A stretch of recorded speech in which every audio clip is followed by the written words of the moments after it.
Okay, let's get into this. This is Coach Fred, and we're going to be talking about Fat Burn Explained today. Now, you upset that you lost only 1 pound of fat? Now, this representation here is actually the weight and volume of 1 pound of fat, so you can see how big it is. But it don't look that big, but it's spread all over your body, all over.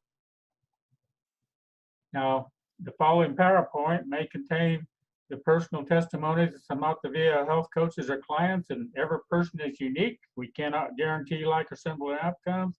Keep in mind these presentations are my own and are derived from many health professionals. I'm going to have to get rid of this thing so I can see what it says. It is our recommendation you should consult with a physician before starting a healthy weight loss program. And that's what it says. They are not substitute for professional medical advice. Okay, I got that out of the way. Now I can bring everybody back. There you are. First of all, some lessons here. All food contain three things: carbohydrates, proteins, and fat. Carbohydrates go in here in the mouth. They go to the food to the stomach, and carbohydrates is carbon and hydrogen and oxygen. So we're going to get into that. And the carbon, hydrogen, and oxygen in your stomach turns into glucose in your blood. That's those little blue jobbies there. Glucose is stored by the muscle cells as glycogen and is stored in the fat cells with fatty acids. It's not really stored, but in your blood, it's stored as glucose. Okay, the body stores glucose when there's an excess. If your blood sugars are too high, then the insulin pump kicks in. That's that little purple jobby there. It kicks in, and what it does is in the next slide, insulin tells your fat cells to store glucose in the muscles, and that's this part right down here. So you have fat stored or glucose stored there first, and then if there's excess, then it's stored in the fat cells. That's up here at the top.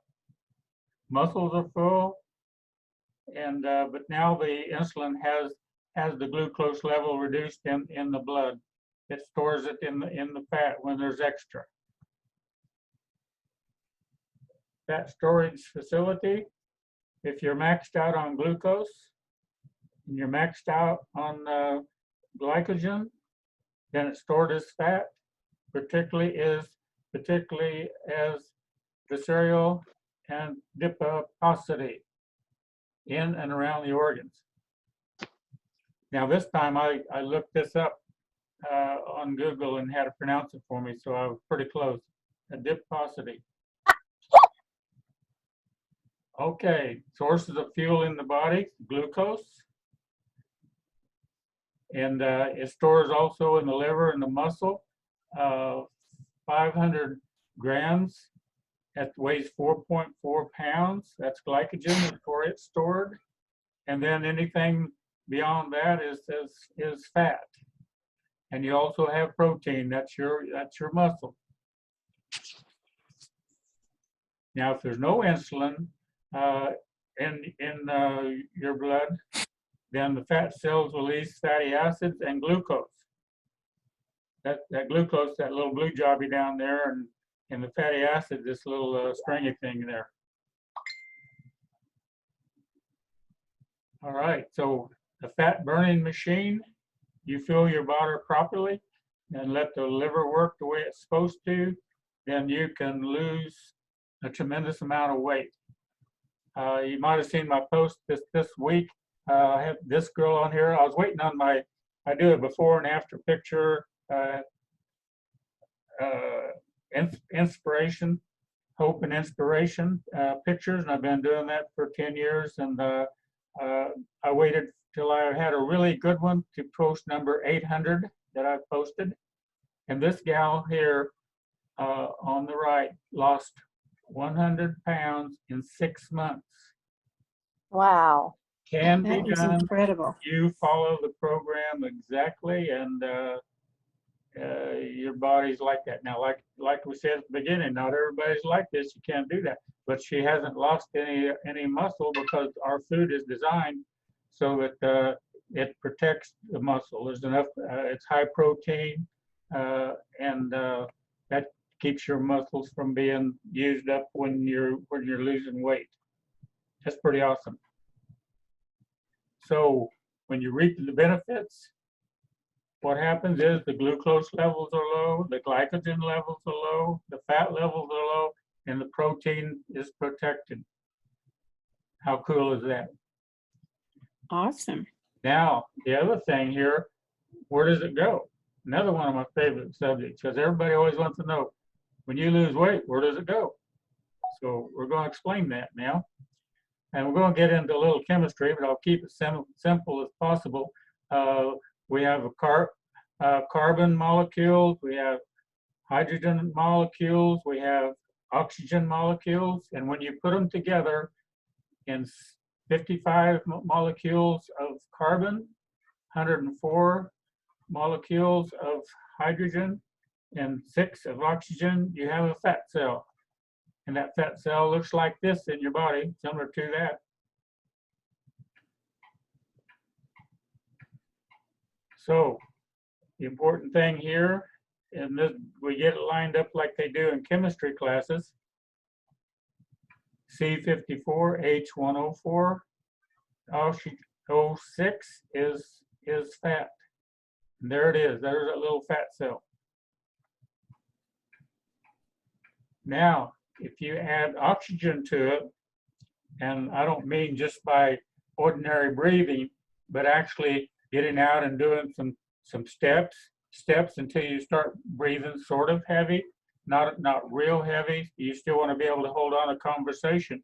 But when you add oxygen to it, then what happens is really cool. This shows that you're adding oxygen to it, and then what happens next? That little arrow means what leads to.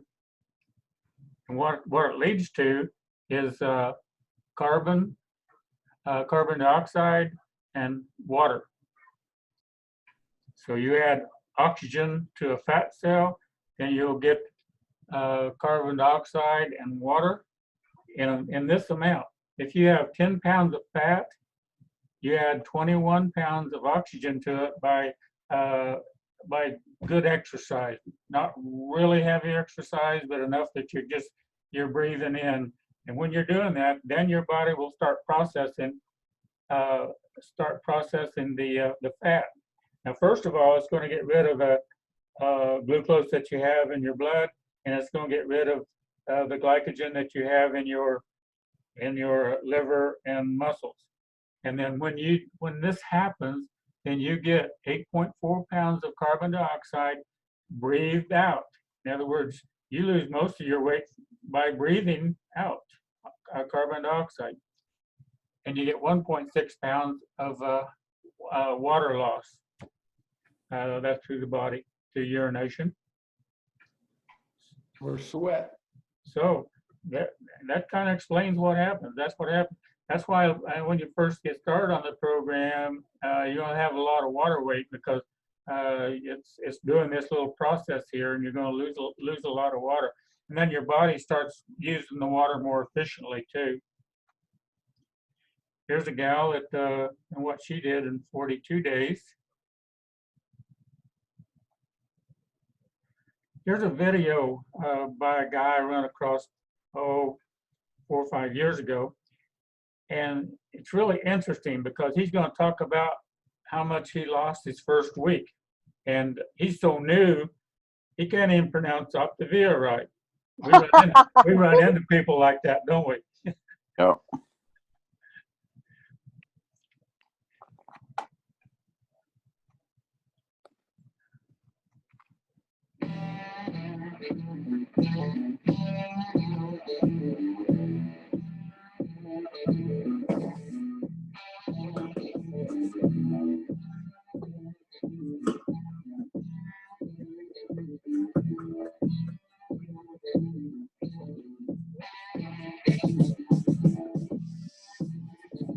tomorrow we start this new eating habit.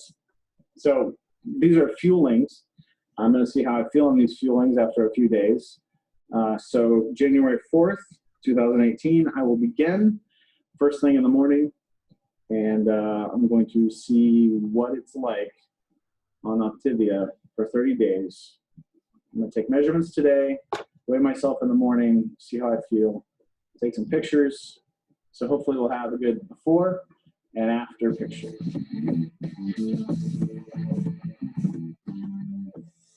My first fueling on Optivia, it's a chocolate shake. So it smells like a chocolate shake.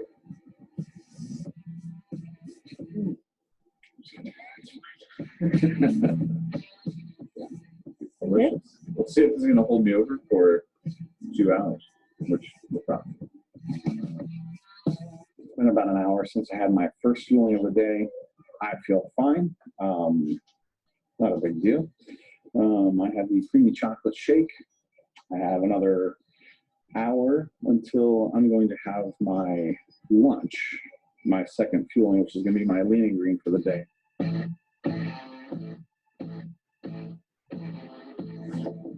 Today is day 2 on Optivia. I'm having my first fueling of the day.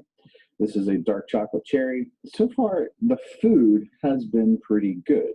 I think yesterday I overdid it with having like 3 bars as my fuelings for snacks. I'm just not used to bars. Like I was doing the whole 30 for the last 30 months. So that was a little bit different for me.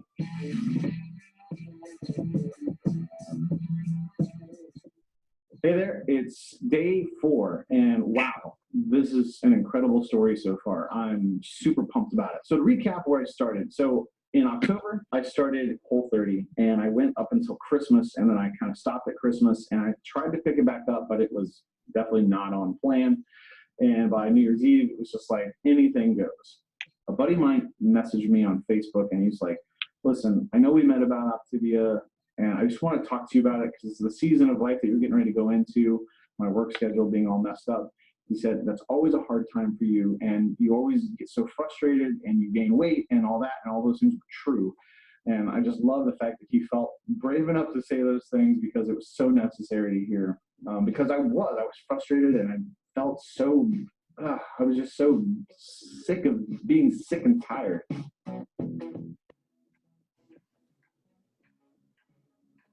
Everyone, it's day 7. Oh, here we are, 1 week into Optivia, and what a difference. So my big 5 things that have happened on this first week. Number 1 is just overcoming the food cravings. Number 2, which is overcoming some obstacles, definitely at work, where people had treats, and I was like, no, I'm not going to have that. Even had a guy bring me something. He's like, hey, you want one of these? I said, no, thank you. I got my bar right here. I'm good to go. Number 3, mental clarity. I can't stress that one enough. I've heard people talk about this before. The clarity of mind that came on day 6 was just overwhelming. It just felt like a fog lifted. Number 4 is the physical change. There's definitely been a physical change. Obviously slimming down, but on Sunday, I put on a shirt that my wife bought for me on my birthday last year, and I could not wear it. I told her, you got the wrong size. This is a 2X, and I wear 3. In fact, let me go, hold on. Okay, so this is the shirt that my wife bought me, and I'm really excited about this because I love this shirt because she bought it for me, and I can now put it on, and it fits. Check this out. See, I told you, it fits. It's awesome. It's so cool. I love this. It fits so nice. The 5th thing that I've learned from my week on Optivia is that it works. I'm a firm believer right now. So much has changed in 1 week. I'm excited to see what my 8th day looks like when I step on the scale. I am super pumped to see those numbers because I can only imagine it's going to be great things. In fact, we're going to cut there live. And this is day 8. I am ready for my weigh-in. I am super excited. I've actually kept waking up like a couple hours at a time. Here we go. This is it. Oh, I'm nervous.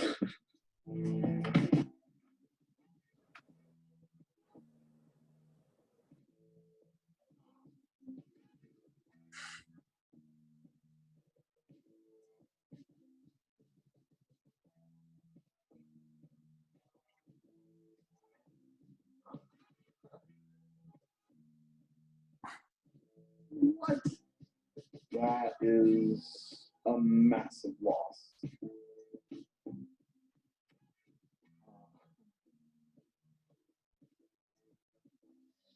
In 1 week?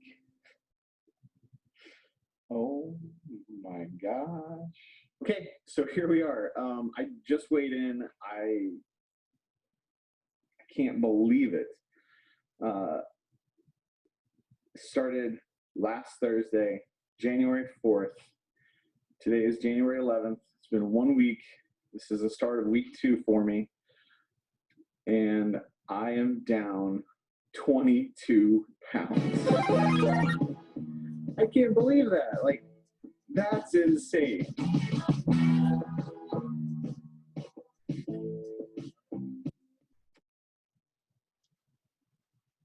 Here's some of his before and after pictures. Wow, Pretty that's a amazing. different guy. Yeah. It is. Wow, And here he is with Brittany Mays. Brittany Mays was featured on People magazine, not sure what year, but somewhere around there. And she was also on Good Morning America. She lost 336 pounds. John wow. lost 133 pounds, so 500 between the two of them. So Wow. that's what happens when you follow the program. Wow. What happens when our Bill follows the program? Hey. Let's talk about that, Bill. Awesome. Awesome. I saw this picture and made my mind up that I was sitting between two of my brothers-in-law who were both big guys, and I fit right in.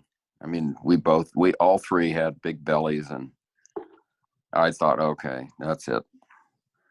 And then I shortly thereafter discovered this program through a friend, Steve Krause, and Dr. Davis, who had brought it to town. But I lost 34 pounds in 8 weeks. Wow. That's awesome.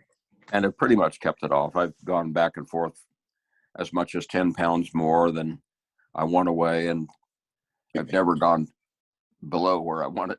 I've heard people doing that, but that hasn't happened to me. I just am very fortunate to have discovered this program and you guys, because I like being comfortable, and I certainly wasn't in that picture on the left. Thanks for Fantastic. pulling that up, Fred. That's great. Thank you, Bill. I just happened to run across that when I was looking for something else today. So, all right, now we've talked about how it works and where it goes. I'm going to talk about fat-burning foods that trigger hormones, because there's two different types of hormones in your body, well, more than two, but there's fat-burning and fat storage hormones. And so we're going to talk about that.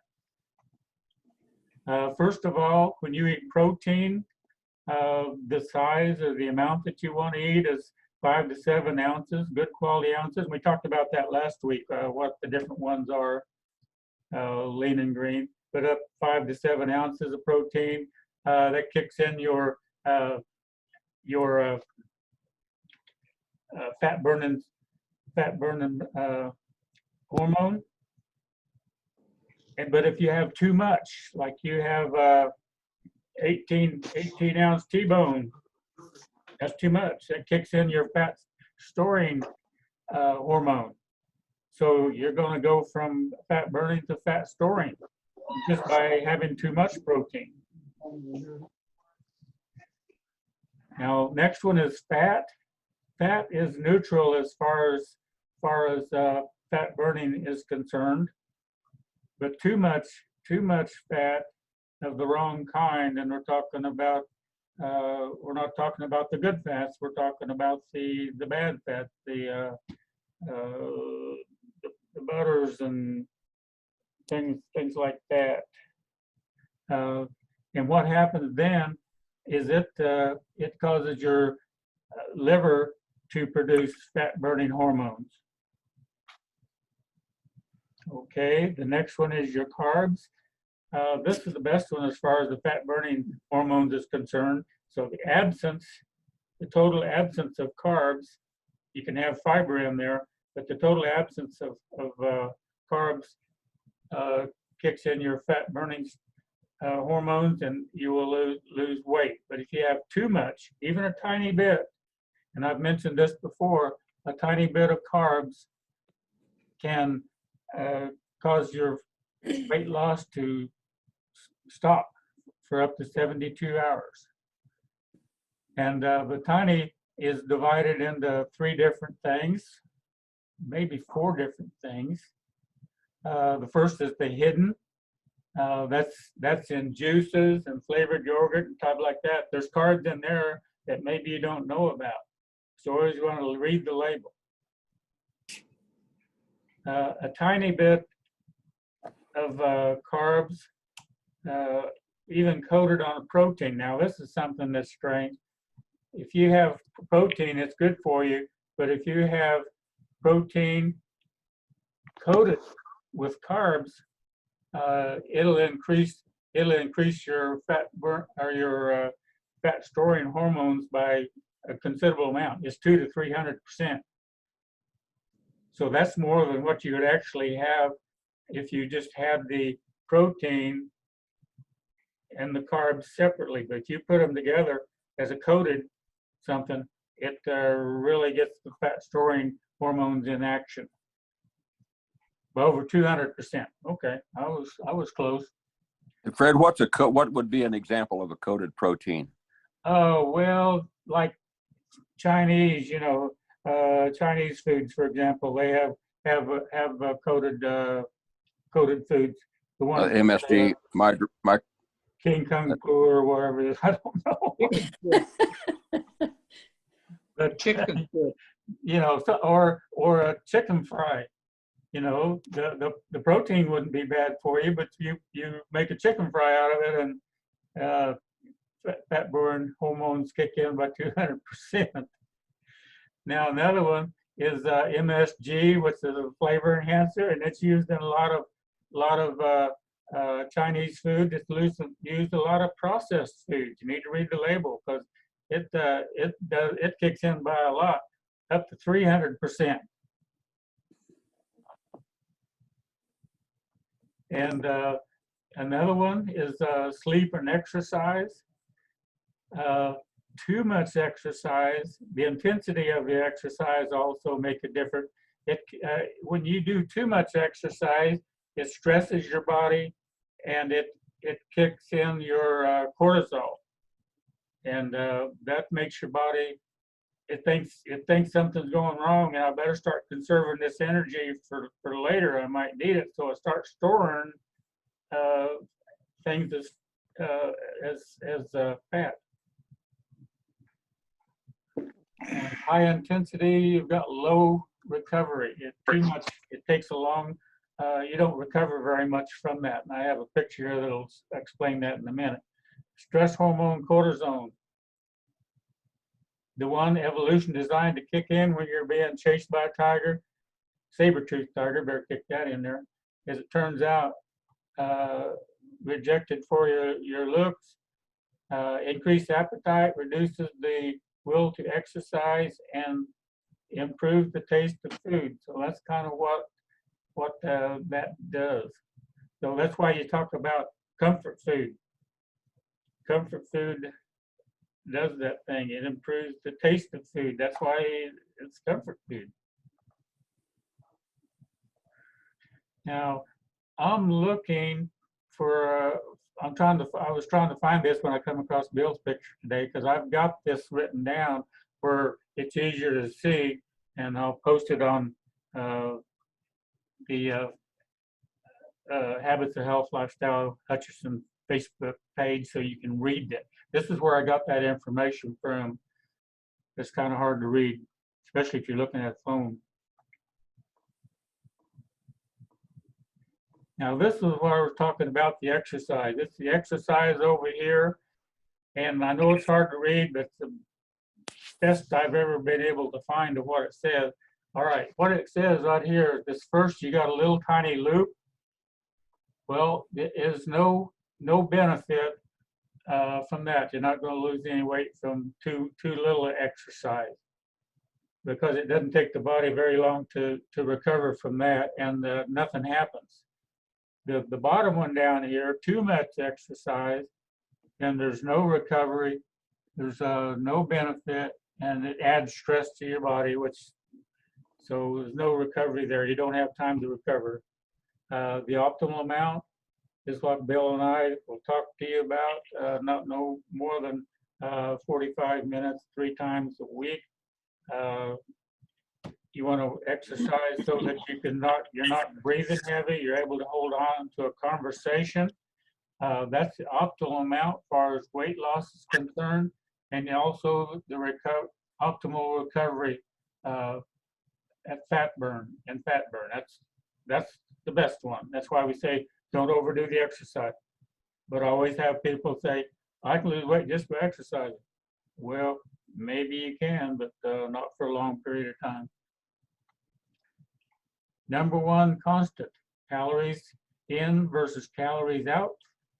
You must get your body into a calorie deficit to burn body fat. Period. People who achieve their goals do so with passion, planning, persistence, and purpose. Okie dokie. We went to the lake this weekend. This is our campsite.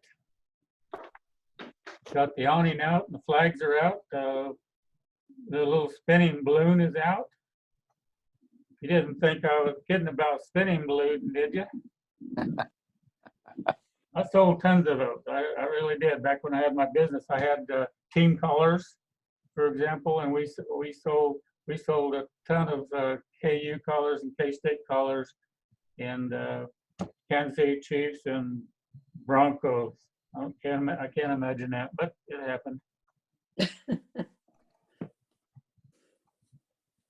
Looked like fun. Some drone pictures. Probably, like I told Bill, probably breaking several state regulations here, but I flew up from outside the state park. I kind of flew over the state park because they don't own the air above the state park. And right over here by this beach where these rocks are, this is where my Trini and my daughter Vicky on Mother's Day caught some wipers. Wiper is a cross between a white bass and a striper. And they're pretty good size, and I'm going to have to learn how to fillet fish if my wife's going to be fishing. So, but anyhow, that's where it's caught them. This is over on the northeast side. Our campground is over in this area right here. In fact, you can probably see it. It's one of these right here. That's where our campground site is. Did your drone fly from your campsite? Well, you of course took off. I couldn't. Park. You can't take off from inside the state park, so no, I didn't fly it over there. Now, when I was watching this, I noticed that this bird, I think it's a kite. A kite is kind of like a hawk. This is the third time he come by to check me out. he was kind of dive bombing me, check out, see what the heck this is. I'm glad he didn't attack. My drone would definitely come out second place. Wow. So I want to thank you for your kind attendance, and if anybody has any questions, that's good. I'm going to stop the recording.